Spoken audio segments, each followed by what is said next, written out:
Well, hello, Courtney Holland. Hello. Hi, Emily White. And to all of our listeners, thank you for joining us on That Wasn't the Plan. Having a tough time getting my words out today. We are also joined by two former guests, Melissa Kegler, the ice mermaid, and America's favorite virgin, Sarah Beth Wood. Everybody's favorite virgin. I'm making a sash. And we have one very special guest today. Courtney, I'll let you introduce her. Well, I think Poppy is the name because no one wants me to name her Patricia, which cracks me up. This is our new little lady. And all she wants to do is just do this. And my uterus is finally silent. She's finally stopped crying for a baby animal every time I see one. So, God bless her. God bless Patricia. Or Phyllis. I wanted to name her Phyllis. I have to be a P. I love the older, like when dogs are named like Gary or Frank or Linda. Like, or like some like older human name. Patricia. I like Phyllis or Patricia. He wanted to name her. Yeah, I agree. Like what did he want to name her? I think it's Poppy. I think we're going to go with Poppy. Jonathan initially wanted to name her Snickers, and I was like, what? I don't know why. It just really, I was like, he said she looks like a Snickers bar. I'm like, she doesn't. She just looks like a heaven. Snickers bar. She looks like she's going to appease my baby fever. And that is what baby animal fever, not baby human. There we go. Yeah, there you go. Well, everyone, thanks for jumping on. I know it's beautiful where you're at. Courtney, I don't know what the weather's like where you're at, but it is winter where I'm at again. So I just keep flying from one state to another where it's just cold and cold and cold. So I think that sounds like an ice swimmer in the making. Don't tempt me, Melissa. That's what I heard. That's what I heard from that. I am back in Colorado right now. I'm in my parents' basement. Not far from where you were going to do your ice swim, Melissa. It's just like a hop, skip, and a jump away. I've swam over there before, but I'm glad you were able to do that in Idaho. I'm not quite sure how to introduce this episode, so I'm just going to kind of riff on some notes that I made. And so basically, this episode is for if you're an athlete, a dedicated sports viewer, or someone who likes to comment on sports, then this episode is definitely for you. And I just kind of want to start by saying that I believe, as a woman athlete myself, that all women athletes are kind of exhausted at this point. And it's not just from training or playing. It's not the impossible math of living a life outside of their dedicated sport. It's the comments, it's the peanut gallery, it's the strong opinions, and the zero athletic credentials weighing in on everything except her actual performance and the game that she plays. Her shorts are too short, her bra's too tight, her arms are too muscular, her face isn't friendly enough, her ponytail's too high. Meanwhile, did anyone actually watch her performance, watch the play? Likely not. They're all just too busy commenting, looking at her appearance, talking about her thighs. And it's usually men, but it's not always men. So I wanted today to talk to two of the most incredible athletes that I know personally from the swimming community. Melissa Kegler, Triple Crown swimmer, ice mermaid, U.S. record holder in ice swimming, and Sarah Beth Wood, who was a champion on her collegiate team, breaking records, all across, holding titles. And I know that they both have had their difficulties performing as an athlete because of the comments, possibly pressure that was put on them. So we need to try and reinforce just how amazing we are as women, but also kind of the double standard between male athletes and female athletes. So thank you both for joining us today. Welcome, ladies. I'll jump in and say, please. Great intro, Emily. I would say I agree that a lot of the comments come from men. However, the worst comments I've ever received as an athlete has come from women. And it is so frustrating because I feel like as women, we understand how those comments hurt us and how they can, especially young kids and young girls. And when I say young girls, like anybody under 25, I'm in the effect that has going into adulthood. And I know Emily and Courtney on the last episode, you introed with a large reason of why I continue doing sports is because I don't ever want to see my nephews and my niece see me not try. And, the trying part is irrelevant of the outcome. I just want to show that it's important to try. But another big thing is I can't even begin to imagine if what is said to me, I'll talk like an old person. Back in my days, back in my day when we didn't have social media, it just wasn't prevalent. We didn't have all the inundation of everything that we have today. And I'm terrified for my niece and especially my niece, but also my nephews growing up and what those comments may do to them today. So that's why I'm so excited for this episode. I'm really excited to hear, Sarah Beth, your story and, some of the things you faced. Cause I didn't face as much in college, but there are definitely some things that hurt. But most of,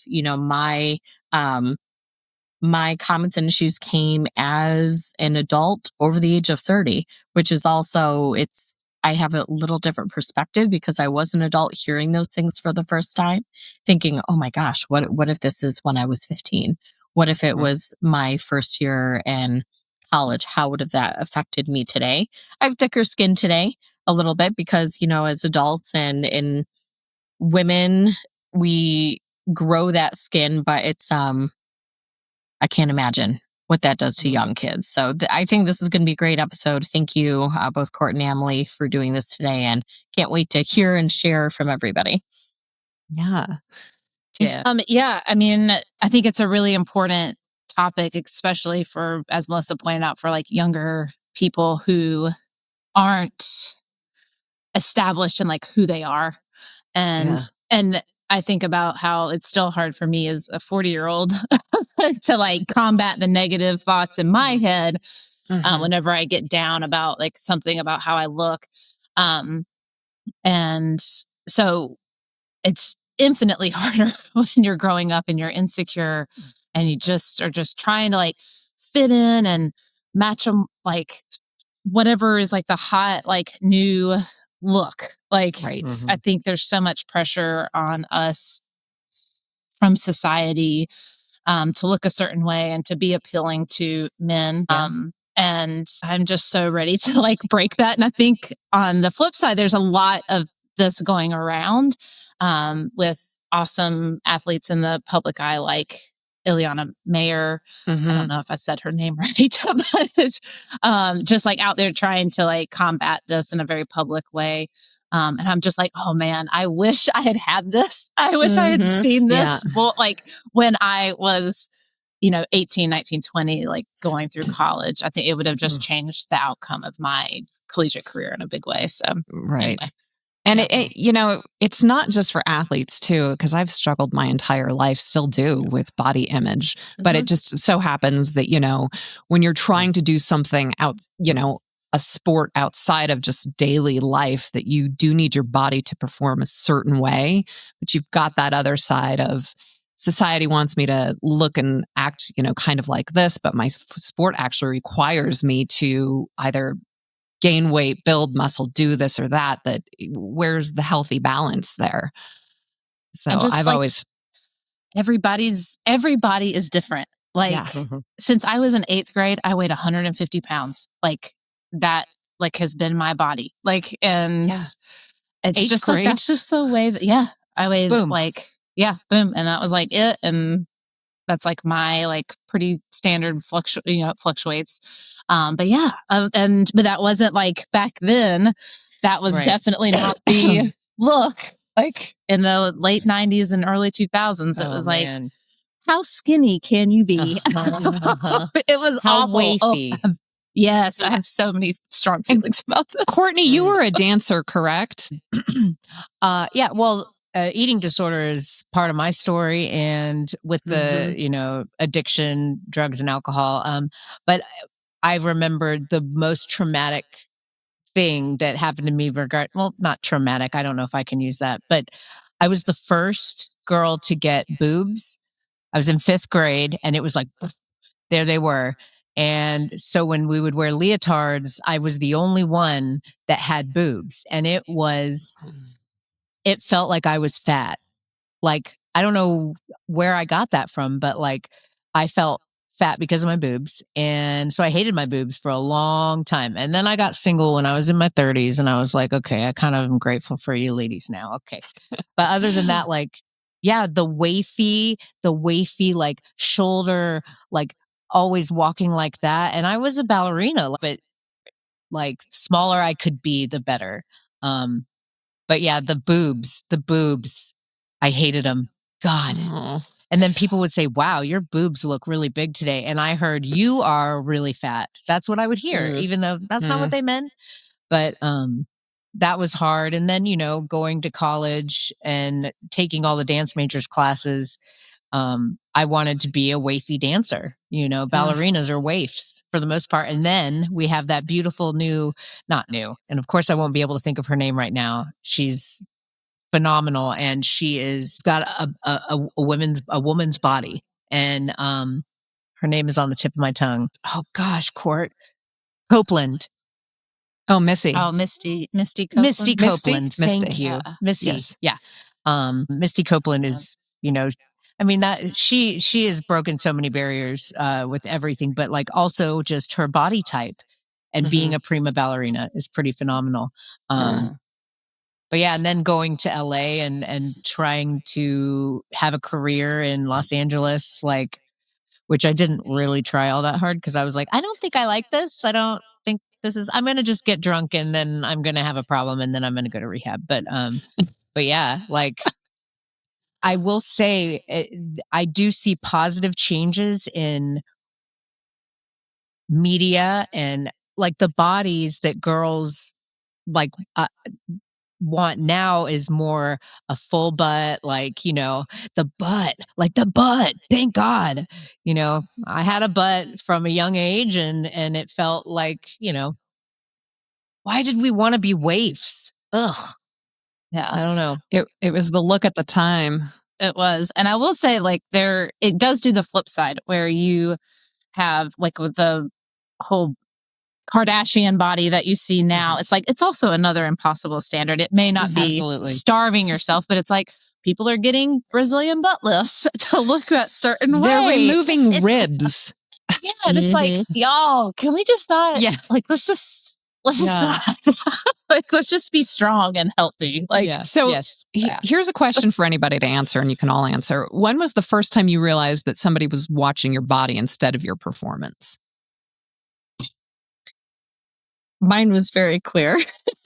I went to college and swam in college, and I was very thin when I started college. And you know how everybody says, oh, the freshman 15, and I hadn't crossed over 100 pounds yet. So I was very, very thin in high school, and went to college, swam, stayed the same weight. Even with the free soft serve ice cream bar in the cafeteria, like, never peaked and never gained weight that first year. So I thought, oh, I'm not gonna like gain my freshman 15. And then between my freshman and sophomore year, Wendy's introduced the spicy chicken sandwich to the Michigan market.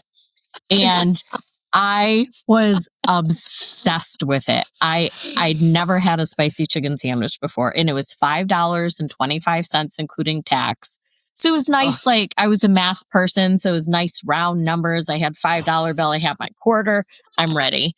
And I ate that stupid combo. I mean, I swear probably like 3 or 4 times a week over the summer. It was so good.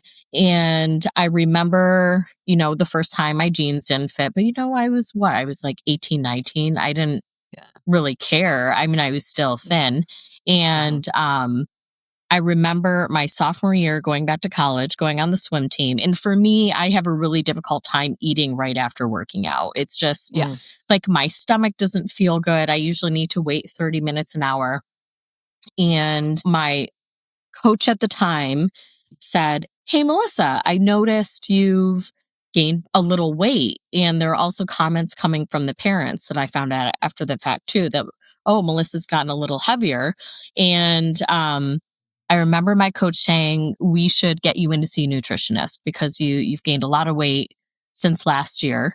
And my college swim team wasn't as good as my high school swim team. So I got slower every year I went to college because just the training programs weren't as good.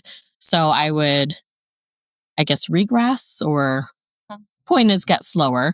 So their perception was my weight that I gained was directly impacting my sports, when it wasn't necessarily that. I mean, we weren't a very good swim team in college. And then, my high school and club teams were top of the state. So it was very different training plans.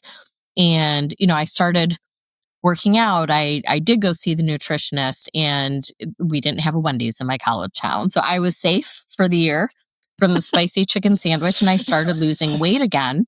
And towards the end of the year, I had gotten back down, still was heavier. I crossed my 100-pound mark and was now like 110 or something, still very thin.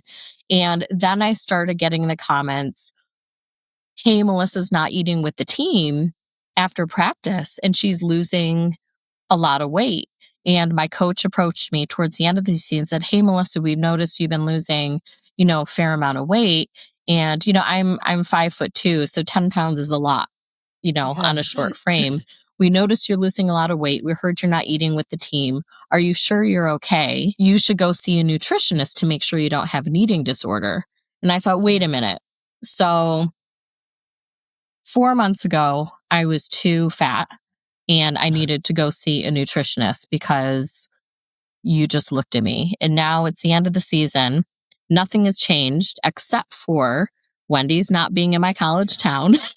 And all of a sudden, I'm too thin and I need to go see a nutritionist because you think I might have an eating disorder.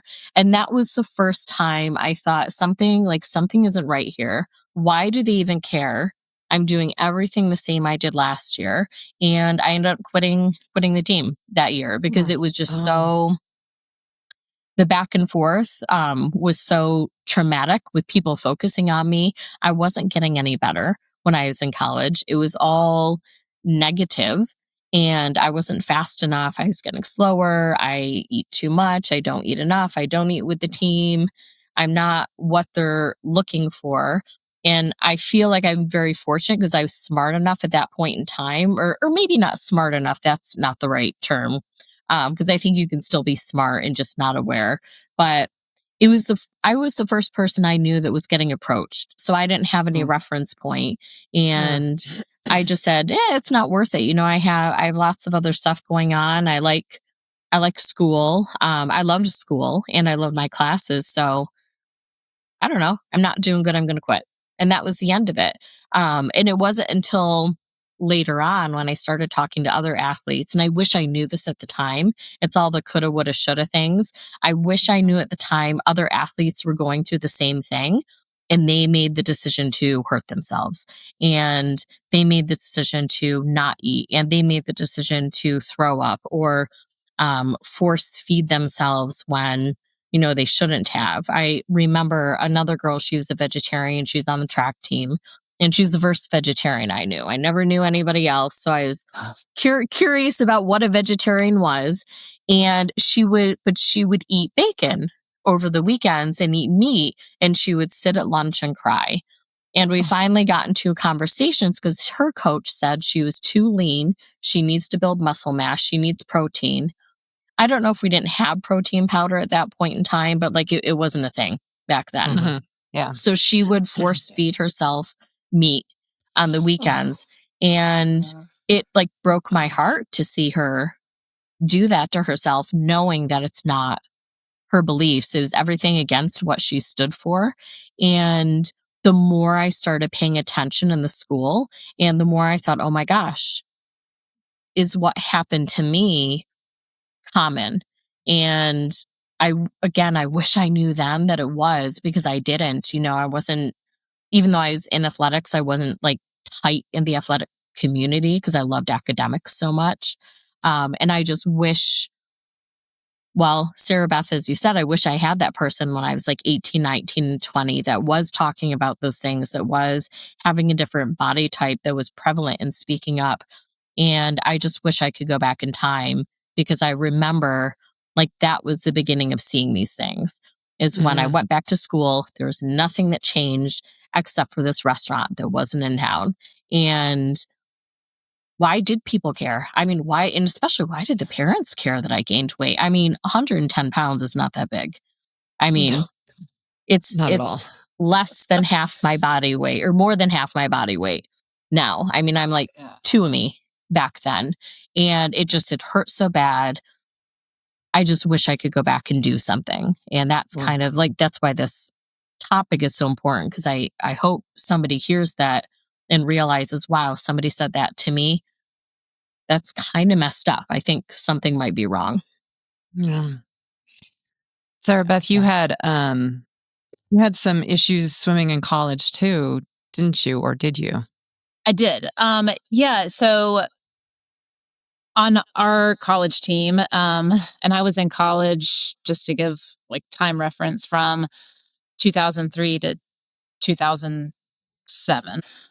And we did weigh-ins on the team. God. Oh, wow. And Is that normal? In swimming? Yeah. Is that normal? I feel like I've heard that happening. Yeah. On our swim I team. know it's for like wrestling and stuff, but I've never heard that for swimming. So we would do weigh-ins. I do know that they do not do that anymore, which is great. I was fortunate because I have a lot of muscle mass. And so my weight, the number, like, is high, but I'm 5'7" and I have a lot of muscle. So it's going to be higher. And I look like an athlete, like the traditional view. A lot of other women on the team didn't. Their bodies were different. And so I think that they had probably a different relationship to those weigh-ins than maybe I did. And I don't we didn't talk about this stuff. Like, we didn't talk about the weigh-ins. We didn't talk about nutrition. Like, it was just not a part of the training regimen, and it should be. But during between my junior and senior year, I was like super anxious. I had a great junior year. I had gotten best times, and then as I was going into my senior year, I was like, I think I was so anxious about not performing well, and not being better than I was, and having a new class of freshmen come in and being like, oh my gosh, are they going to take over? Are they going to be better than me? Are they am I going to fall and just drop the ball and not be the best, in my events or whatever. And I think that paired with the what was considered attractive and sexy at the time for women, which was being super thin, something that I never was. I think those two things compounded on each other, and I developed a really bad eating disorder. I was anorexic for a couple years, starting between my junior and senior year of college. And I got very thin, but I was still very muscular. And nobody thought that I was doing something bad, because I was just getting super cut. So I looked super ripped. And people would compliment it. And it wasn't until a month or so before our championship meet, I remember swimming an event, I think the 100 backstroke or 200 backstroke, I can't remember. It was the 100. And I remember pushing off the wall for that last 25. And I was like, okay, turn it on. And it was literally if you tried to crank a car and there's no gas, or the battery's dead. It was just my body was like, nope, there's nothing there. And it was awful. And then my coaches were like, oh, we need to get you in to see somebody. We need to. And I was so oblivious to it. I have never been more unaware of what was happening in my body. I wasn't intentionally restricting my eating. I was, but it was not until after the fact, when when that whole breakdown happened, that I realized what I had actually been doing. And when I spoke with one of the trainers in the athletic department and then went and saw a doctor, and they were kind of asking me those like questions, that I realized what had been happening. Yeah, it was really wild. I was like, I've never been that like unaware of what I was doing to myself. It was pretty crazy to have, and then like have somebody put a mirror on it. And Yeah. You just thought that, oh, here I am, I need to lose some weight. And then immediately your brain just went to stop eating. Every time you'd load up your plate, it was less and less. Yeah, I think, I don't even know if it was that like intentional. I think a lot of it, I think I had a lot of anxiety, and it kind of all just compounded. And yeah, it was, because at the time, like, I mean, I think we were living off campus too. And so it wasn't like you were going to the cafeteria. So you were kind of, on your own for like feeding yourself. And I think that left it up to like, you could restrict and not buy as much and not not have all the options just like readily available to you, like at the buffet, like in the eating hall. I'm still like, I still think about this all the time. Like, what went wrong? What happened? Like, and it does, like, I'll wake up at night and be like, oh my God, that was just an awful time. How did this happen? And I'm rambling now, but it was really, really bad. And I'm still trying to like, I think, come to terms with that a little bit and just accept that that's how it was, because my collegiate career didn't end the way that I wanted it to. And I never got to like hit the goals that I wanted to hit because I hadn't been treating my body well. And that was it. Yeah. And like, to your point, you can't perform if you're not fueling your body. And Melissa, I know this is huge for you because of what you do. You're ice swimming. You have to protect your internal organs in that freezing cold water. And in order to do so, you've chosen to gain weight. And that was really hard the first time I started doing that. So I originally started gaining a little bit of weight for my English Channel swim because I thought the water is going to be cold. Everybody said it's going to be cold. I just want to be safe and gain a little bit of weight. And a really good friend of mine, when I was, going up in clothes sizes, because that's, the first thing you see, especially at work when you have jeans without the elastic waistband, the first time that button doesn't button, or you got to do the shimmy and wiggle to kind of get in them. And I remember when that started happening, I thought, oh, okay, well, this is interesting. I don't know that I like it, but at the same time, I didn't really care because I knew it was a purpose. And my good friend said, well, would you rather be so vain you don't achieve your goal, or set vanity aside temporarily and work on it and achieve what you wanted to? And that really got me through the English Channel. And there's a lot of controversy in the marathon and ice swimming world of, does weight gain really matter or not? I think we talked a little bit about on the last session too. And for me, I just didn't want to. I always go back and think about that. If I don't gain the weight, I don't want to fail and think, man, if I had just like put vanity aside, if I just stayed in that jean size, and if I just not cared, if I just gained that extra 10 or 15 pounds, would that have made a difference?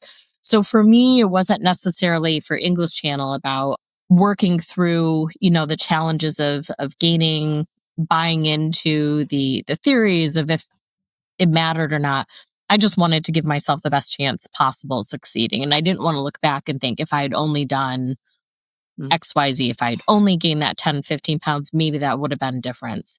But then the whole plan for that wasn't the plan. The whole plan at that time was to stop after the English Channel and not gain any more weight, and kind of get back into that dress I had in my closet that I bought of, this is going to be my post English Channel dress. I'm going to lose the weight when I'm done, and I'm going to fit into this sucker. And then I discovered ice swimming, and it was, okay, well, I'm going to gain a little more weight, because at that point in time, I could feel the extra 5 and 10 pounds helping with the cold. And I thought, okay, I'm going to gain a little bit more weight.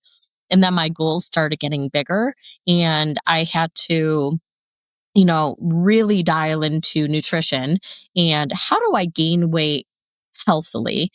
Luckily, when you gain weight, you give yourself a little latitude of eating crap. More crap than you probably should, but you still got to be healthy. But the perception was like today, I've never had one of these before. It's a caramel frappuccino with extra whipped cream. And sounds delicious. I just thought, you know what? I've never had one of these, but it showed up on the menu and I thought, I'm going to get that one and I'm going to get the big one instead of the little one. So when you get things like that, and when you are eating a donut, because people bring donuts on Saturday at swim, people look at you and they look at your size. They look at what you immediately have in your hands and they say, she doesn't eat healthy. And they don't stop to think, maybe this is an occasional treat or, again, I've never had one of these drinks before. It just looked good today. And it's probably my full day of calories. And I don't really care because it's fun for me and I'm going to have it. But the perception is she's eating unhealthy. She's not, she eats like this every day. All she eats is donuts and chips and all the bad stuff. And especially with ice swimming, when I was gaining weight, of course I eat that stuff, but I'm also eating a lot of extra vegetables. I'm eating, a bigger salad, and that comes with extra dressing. So it's all these little things that kind of add up over time. If I do get, a smoothie, I'm getting the protein builder, which has a lot more protein, and I'm getting the big one. So all these little things to, help gain weight, but do it the right way. I'm not sitting here eating 24 donuts on my couch in the middle of the day, but people don't see that. And that kind of translated into, some of the negative comments. Like the amount of comments I got at the gym about my weight is just like unbelievable from people. The amount of times people said, wow, you're a really good swimmer. You look really good in the water. You know what? Here's my card. If you gained a little bit more speed, you could probably do that if you lost about 10 pounds. And why don't you come see me for a personal training session? And I'm thinking, I don't need one. Actually, thank you, but I'm good. Mind your business. Gosh. I know more about my sport than you do. Yeah, it was just so many. And so many people would say, you could be this if you did this. And, sometimes I just want to say, actually, you realize I'm the U.S. record holder, right? There's nobody else in the country better than me right now for distance ice swimming. So I know my sport. Here's my medal. I'm fine with it. So I'm good. And, sometimes even now, like I sit back and I hear myself say that and I go, maybe I do have more to bargain with these people that make comments. But the worst comment I ever got, I was training for ice swimming. It was a cold winter day. Glenn and I went out to EB Landing in Washington, which is like so beautiful.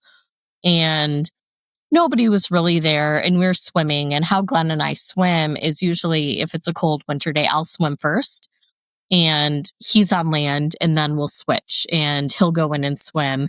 I'll keep the car warm because he needs a little bit more warmth than I do immediately after the swim.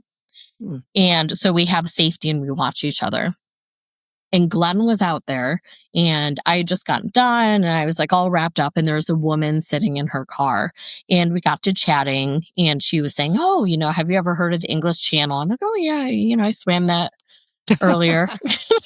And been there, done that. It was a great conversation until she just stopped out of nowhere. Glenn was getting done. He was walking out of the water. And again, Glenn's tall. Like he looks in shape. He's tall. He's lean. He looks muscular. And, he kind of looks like a little Daniel Craig walking out of the water, James Bondish. And she looked at him and she looked at me and she just said, you're overweight. And it was so direct. It was literally just that direct. And I mean, she's not a friend or family member, a doctor. She's a stranger that I've only been talking with for 10, 15 minutes. And I said, oh, yep. I mean, I don't know. I was just so in shock. I didn't know what to say, and said, "Yeah, well, yeah, but I'm gaining weight, and for my ice swimming, and I gained some for the English Channel." And she turned and said, "Well, you're going to have to lose weight and slim down if you want to keep a man like that." Oh, And that was the worst comment I've ever received in my life. We talk about like having thick skin as older women, and I almost broke down and like cried right on spot. I was hurt. I was upset. I wanted to deck her. There's so many different emotions running through my body.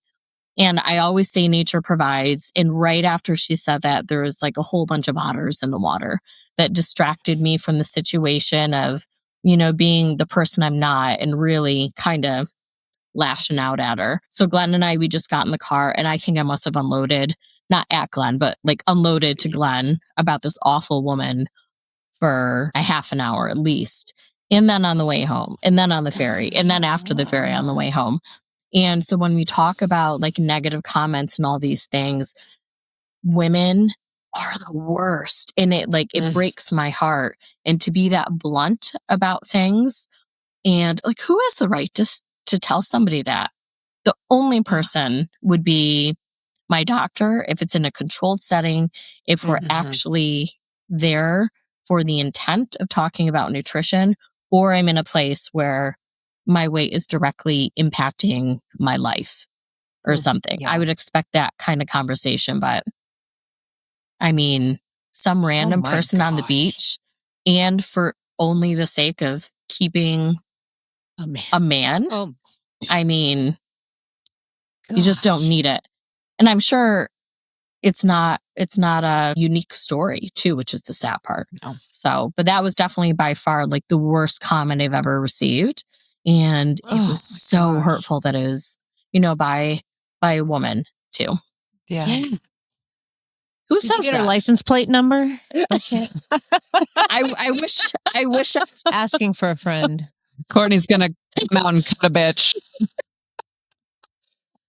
She claims she goes there all the time. So, well, it was a blue car. So if you see an older lady, shoulder length, gray hair, blue car, maybe that's her. Too, that seems to track for the older generation. Yeah. I've definitely had harsher comments from women that were an older generation. Yeah, I have one right upstairs that does that.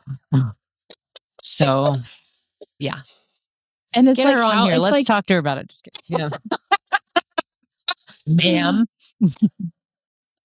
And it's how they were raised. Like it's that mentality that society put on them too. Like she's felt that way her whole life as well, that she has to look a certain way so she can keep a man, because back in the day, she couldn't have a credit card. Right. And it was like, that's so true. That's a good point. My mom's best friend, when she was pregnant, was told to stay the same weight that she was during her pregnancy, which meant the baby adds another 20 to 30 pounds of just fetus, but then the fluids and everything else. So she only ate cottage cheese and celery for the duration of her pregnancy in order to maintain her small, thin.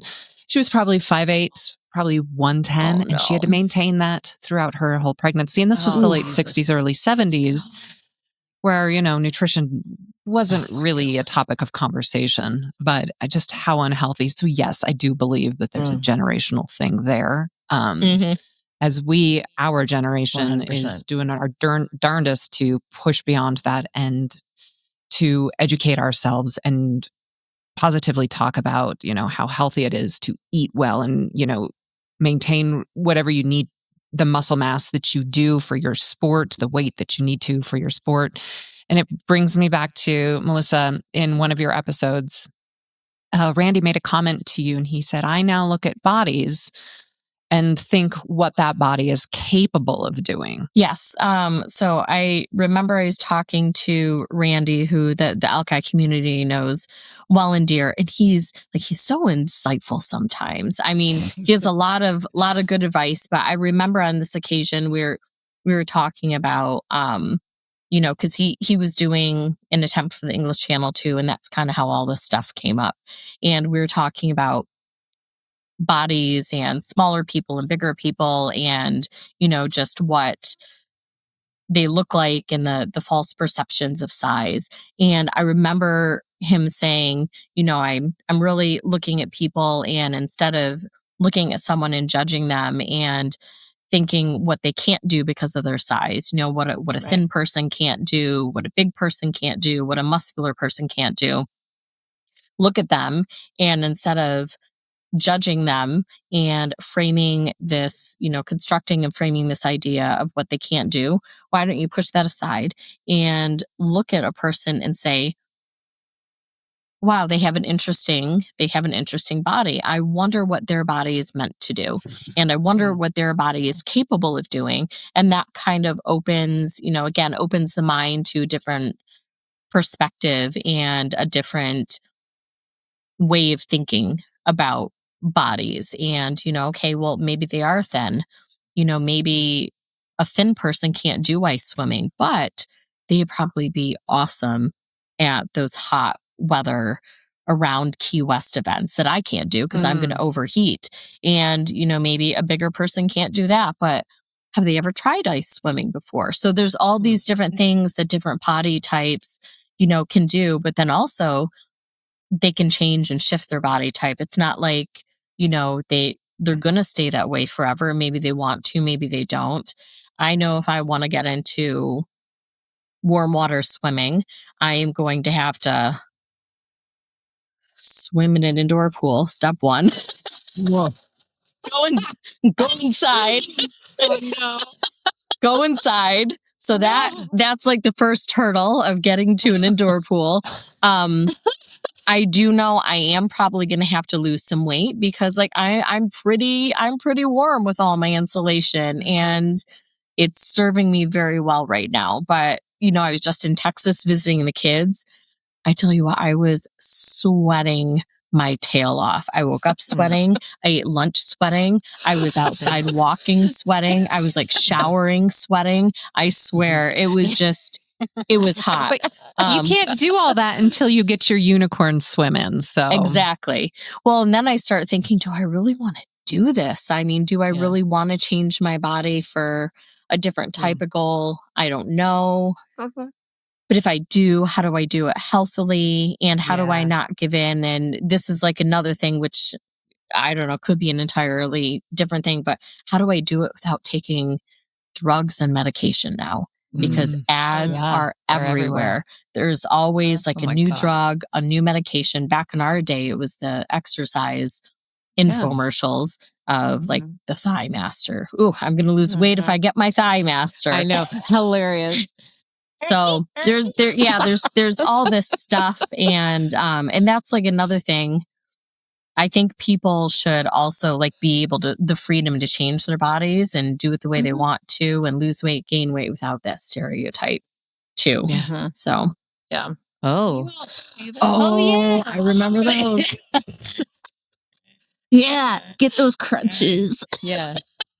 Yeah, I did purchase the Thigh Master. My mom did. And I remember thinking, I'm going to do it in front of the TV. Oh my God. And then I did it. I was and it made a creaking noise. And then I was like, oh God. So I am now a aerobics instructor. I'm one of, it's a family lineage. My mother was a jazzercise instructor, and then my sister became a jazzercise instructor. And all my life, I'm that's the dumbest thing I've ever seen in my life. I'm never doing it. And then I turned 30 and I was like, I too will become a jazzercise instructor. So it's hilarious how it happened, because I was like, yeah, right, never. And I love it. I've gone through a couple of periods in my life, which I know a lot of us have, where I've lost a ton of weight because of stress and depression, and then gained it 3 times fold. So when I started teaching, I had just become sober.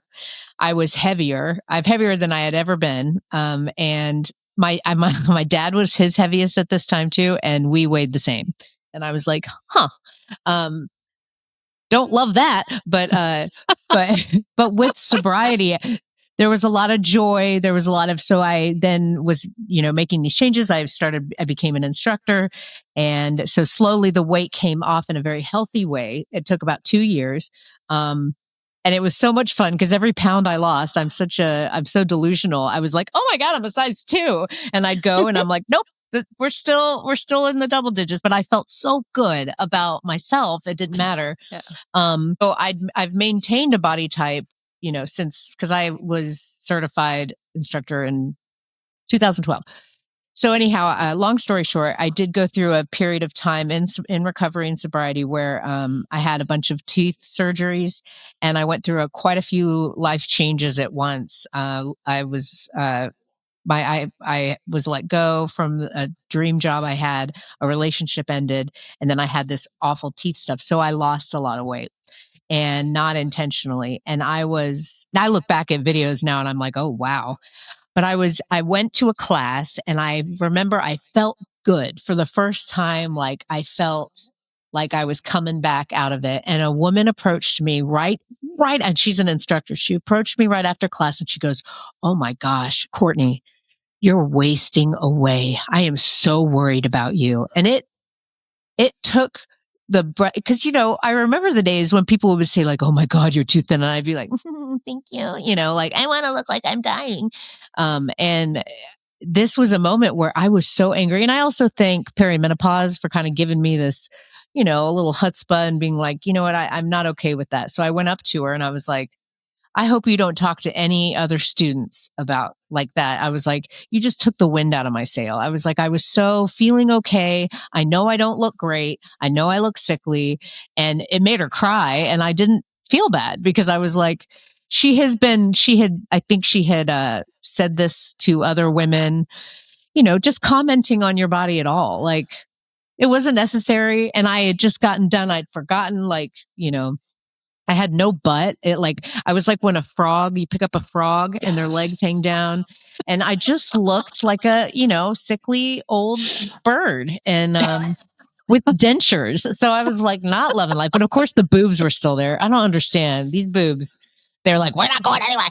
But I remember like for so long, the compliment was, you look so thin. You look too thin. And it was like, and now I was on the other side of that where I heard, you look like you hate yourself.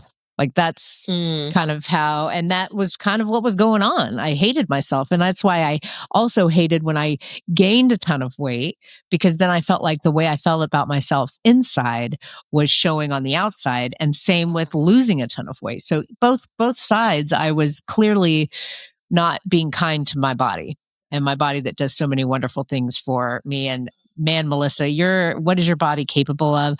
That wakes me in the night. And I'm just like so inspired by that. Like to look at other bodies. What is your body capable of? Instead of like, oh, there's cellulite, there's not enough muscle tone, there's, sagging everything. But you really turned it for me, Melissa, just by that capable. That word is that was very powerful. But yeah, that was my first time actually standing up for myself and being like, I'm sorry, you can't go around. And I also said I struggle with an eating disorder. And so, this is pretty sensitive stuff to me. And I'm not commenting on your body. And she's beautiful. She's got a beautiful body. And anyhow, so that was, now it's kind of a running joke at the center that you don't comment to me about anything about my body. And I won't comment about yours. Except that you look healthy. That's all. Well said, Courtney. Yeah. Yes, well said. It's like, how do you, we've all had people comment about our bodies or our weight in one shape or way or the other on both ends of the spectrum. Yep. You're too big. You're too small. It's like, you can't win. So a question for y'all is like, when you do see somebody that, like my friends, when I was going through my eating disorder, never really talked to me about it. They got angry at me. How so? Like if they wanted to go eat ice cream. I can remember one time, 2 of my girlfriends were leaving the house and they were going to go get ice cream. And I was like, well, I'll come with, but I'm probably not going to get anything. And they were like, no, then you're not coming with. If you're not going to get anything, you're not going to come with us.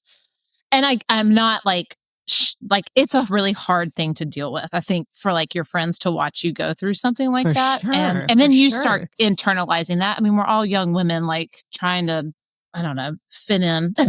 Like, Yeah. Survive. And I never really had anybody really talk to me about it in like a nice way. And it's like, how do you talk to somebody? If you notice like somebody's maybe not looking the way that they used to, or like, what is a nice way of like trying to get to like that? Because like I could have used somebody to come to me and say, hey, what's going on? Like, you don't seem like yourself, and not make it about That's body a great way. image. Yeah. Like, I would say because that like would be clearly great. I was dealing with some stuff. Like I was like, oh, my anxiety is blossoming and this is how it's manifesting.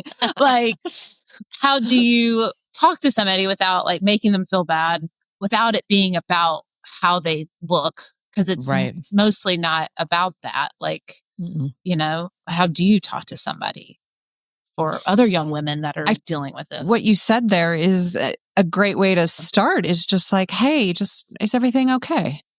Yeah. Like, just start the conversation. You know, we had a guest on, Colleen Heber, and she was like, it's 4 simple words. And this was, you know, going through a breakup. Like, how do you start the conversation with somebody that you might want to break up with? And she said 4 easy words.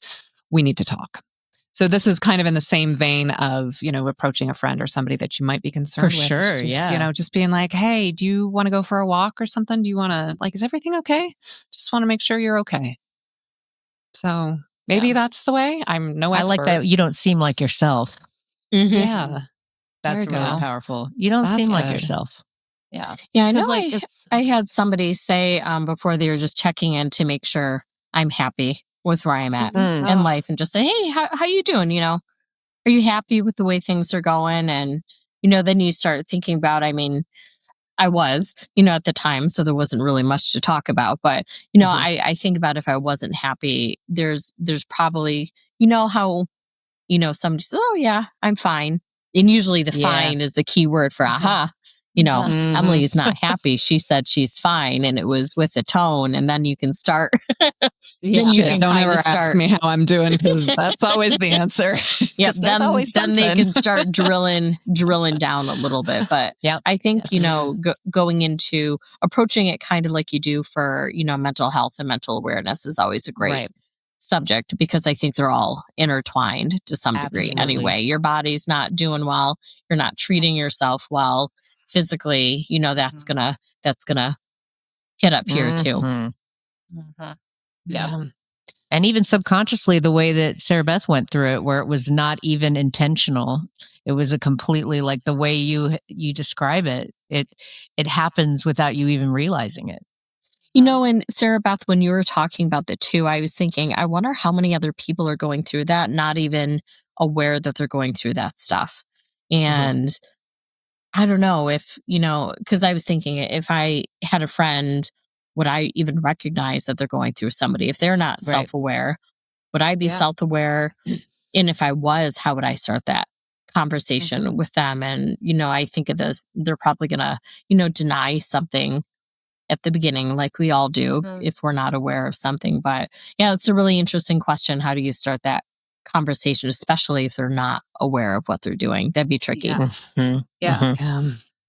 And it's probably going to be more than one conversation. Yep. Right. You know, it's like kind of always coming back and like gradually, like, absolutely, they're going to get there. Like, you're going to get there. Like, your subconscious doesn't stay buried for long.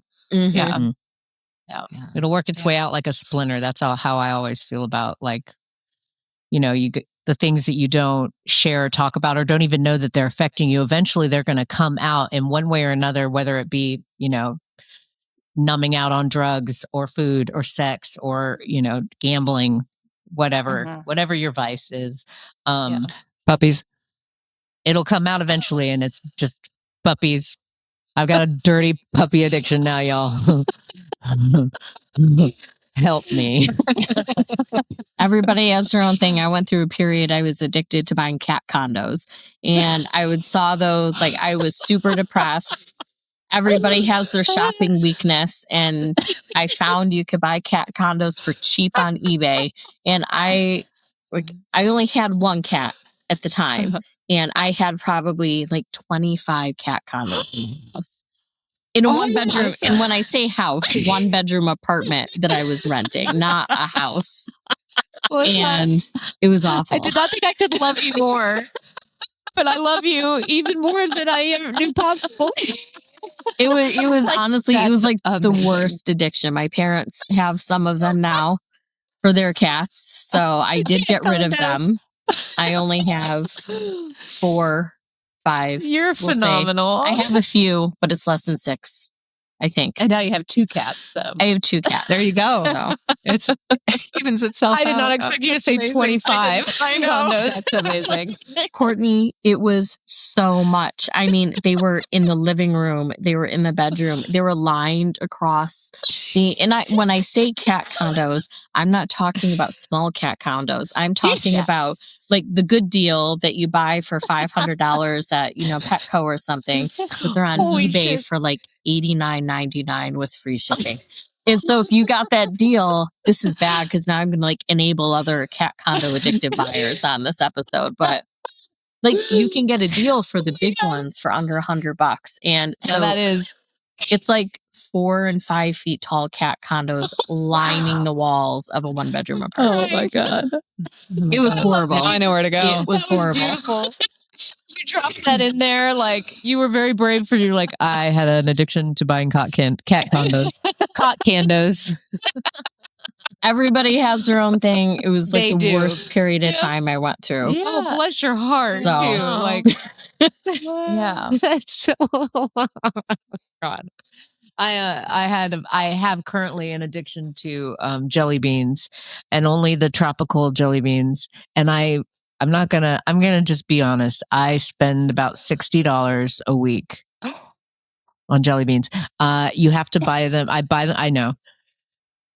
I buy them in these little. I don't have any right now. I was actually thinking while we were in this, I'm like, I gotta get jelly beans after this. They're not cheap because it's at a fancy supermarket and they're in like the thing, but it's a problem. And I go there and they see me coming in and they see me getting my 5 bins of those things. And I'm always like, I thought I'd try them. I don't know. Are they good? And she's like, ma'am, I see you every week. And I'm like, well, I know. But yeah, at least it's not cocaine, Yeah. That's I'm what not, I thought. Yeah, the cat condos aren't expensive things and they're not Yeah, physically harming myself. absolutely. Just And financially. but it's also providing for those that you love. You love your Yeah. kitties and you Yeah. want them to have the best condo. Mhm. Sometimes you gotta go through a lot of ugly condos to get to the one that is the one that they will love. Which is Well, true. Melissa, if this helps at all, I build my cat forts every day so she can take naps inside forts. And Oh, when I nice. left yesterday, the house sitter came over and I had to show her how to build the fort. So there's that. She needs to know. Not just one fort. There's multiple forts all over the house that she can choose to take her morning nap in. And I will walk her around and let her choose which one. And then she'll choose and then I'll go break down the others. So my house doesn't look like it's just forts God, everywhere. I love animals. I feel like, do you guys have an episode on, I don't want to use the word crazy cat people, but maybe eccentric we need it. animal We need owners? it. I feel like Yeah, that could we'll be do it. one. Well, it'll be the 4 of us and a few other Done. people. And say, that's not the plan. I only intended on buying one. Well, Melissa, we need you to go through your cat condo like cribs on MTV. Like, welcome to my crib. Come see my cat condos. Like, embrace it. Yes. Yeah. If you Embrace want, it. you could take video and send it to me and I'll include it in the edit here. Okay. I can Yeah, do that. oh my God. She's going Yeah. to be, this isn't a cat condo, but her window perch. She's like, Oh my She's God, just those like little arms. a That's her beam of light. balcony. She looks like an angel. yes.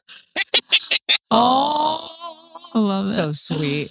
Meanwhile, Poppy is dead asleep under the desk in her so little bed. sweet. She's the chillest dog. I hope she's actually not sick. She's just very sleepy, and I love it. I think all newborns are like that. Just you wait. I know the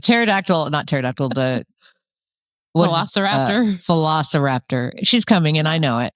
But at least she's small. Yeah. For Yeah. now. Anyway, it's all good. Well, she was free. Even better. Right. Are there any other remarks or advice you'd like to give to any listeners out there? I just love, check in on how someone's feeling, not about how they look. I think that's so powerful. What you guys And the said. capability of our bodies. Mm-hmm. I think it's really important too when you're checking in to give the person permission not to talk too. Absolutely. That's something I make sure I do when I check in with people is, hey, especially if I know they're going through something. I had a friend who was going through a pretty bad divorce a few years ago. And I made sure, I said, hey, I know you're going through something. I'm here if you want to talk or not. Too.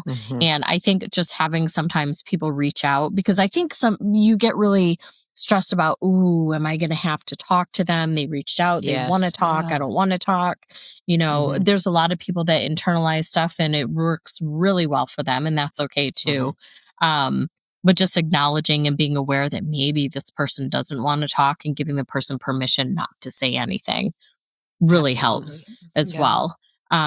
And then the other thing I will mention too that I know I try to do, especially in the summertime when there's families at the beach, is I don't want to be, the creepy person walking up to people with kids. But if I see kids in the water that have been in for a long time, I always make sure I try to finagle some way into going and saying, like, wow, you've been in the water a really good time. You're a pretty good swimmer, and giving that boost to confidence early, and just saying you're good at something, because maybe they don't know, especially at a young age, that they're good at doing something.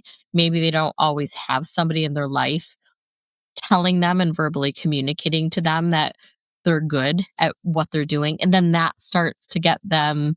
I hope at least thinking that maybe they're going to ask their parents for swim lessons someday, or, maybe that thing is going to sit in their head. That one comment, we talked about that, the way communication and words stick. I know a lot of negative comments stick in our head, but, maybe if we work hard at saying one positive thing to a kid that's 6 or 7, 9, 10, 18, 19, whoever it is, maybe that one thing is going to change the trajectory of where they're going to go and how they view their body, their sport, their life. Like, hey, I noticed you finished that whole book. You're a really good reader. I bet you could be in a literary profession or something, even if it's not about sports, but just saying something positive, especially to kids and youth, because you don't know where that's going to go because they're absorbing everything. So I make sure I try to do one comment a week to like a kid that I don't know, just to try and give them something positive. That's great. That's so cool, Melissa. Wow. Yeah. That's awesome. I think my word of advice is to everybody to not comment on people's bodies. If just don't comment on it. Find something else. It's like, and if you don't have anything else to say, then don't say anything at all. That's totally like everybody just needs to take a step back. And this goes, you could think that you're giving a compliment to someone about how they look, but it can be triggering, like no matter what their body type is, trying to focus on other things that aren't just physical appearance. And then especially for young people that are in their sports, like we are, swimmers, dancers, you're scantily clad and, your bodies are out there on display. And it's like, we're already all so self-conscious about that. And, regardless of how we look or how confident we are, like everybody has their thing. And so comment, like Melissa, like you just said, like just telling somebody, hey, you look like you're a really strong swimmer. This looks like, or you look like you're having a lot of fun. Like, that's awesome. Like I would love to find something I enjoy that much. I don't know, just like new ways of like talking about what people are doing instead of how they look doing it. And just not saying anything. Just having people, I love Sarah Beth, what you said about you look like you're having a lot of fun, because I know in some of my play days at Alki, I look absolutely ridiculous out there, You're such an inspiration when you do that. Man, I'm having fun. And, I think about that some days. Like I am at the heaviest I've ever been in my life. I'm in the healthiest relationship I've ever had in my life. I am just in a really, really great place. And for onlookers that don't know me, they'd probably say I look the unhealthiest that I've ever looked in my life because of my size. And man, but I'm happy. I'm really happy. I'm having fun. I'm like chilling with you guys, the cats, my caramel frappuccino. It is a great morning. Amen. It is a great morning to be me in the skin that I'm in today. Yes. Hell yeah. Yeah. Hell yeah. Fuck Yes. Oh. Love it. Ladies, Love thank you so much, everyone, for joining this conversation today. If you want to reach out and get in touch with any of us, Melissa, Sarah Beth, Courtney, or myself, you can reach us. You can email us at thatwasn'ttheplanpod@gmail.com, or go to our website at thatwasn'ttheplan.com, or find us on social media, YouTube. You can watch all of our videos there on YouTube.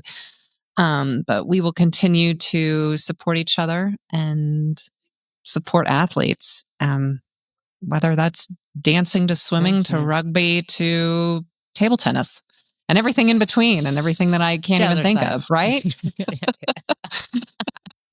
Right. Oh, everyone, thank you so This much. has been lovely. I know. It's been wonderful. Thank you. And until next time, take care. Bye. Bye.